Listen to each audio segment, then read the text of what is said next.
السلام علیکم پیارے دوستوں، امید کرتی ہوں آپ سب خیریت سے ہوں گے۔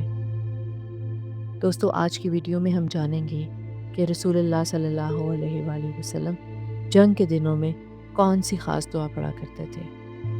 یہ دعا ہمیں اللہ پر کامل بھروسہ سکھاتی ہے اور ہر مشکل وقت میں پڑھنے کے لیے بہترین دعا ہے۔ رسول اللہ صلی اللہ علیہ وآلہ وسلم جب کسی جنگ یا خطرناک موقع پر ہوتے تو یہ دعا پڑھا کرتے تھے۔ دعا آپ کے سامنے اسکرینز پر موجود ہے، آئیے مل کر یہ دعا پڑھتے ہیں۔ اعوذ باللہ من الشیطان الرجیم، بسم اللہ الرحمن الرحیم، اللہم انا نجعلک فی نحورہم ونعوذ بک من شرورہم۔ اس کا ترجمہ کچھ اس طرح سے ہے: اے اللہ، ہم تجھ کو ان کے مقابلے میں لاتے ہیں اور ہم تیری پناہ چاہتے ہیں ان کے شر سے۔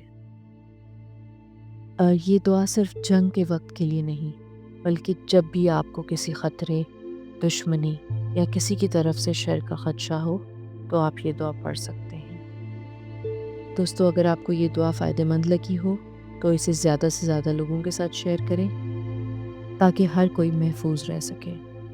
ایسی مزید دعاؤں کے لیے چینل کو سبسکرائب ضرور کریں۔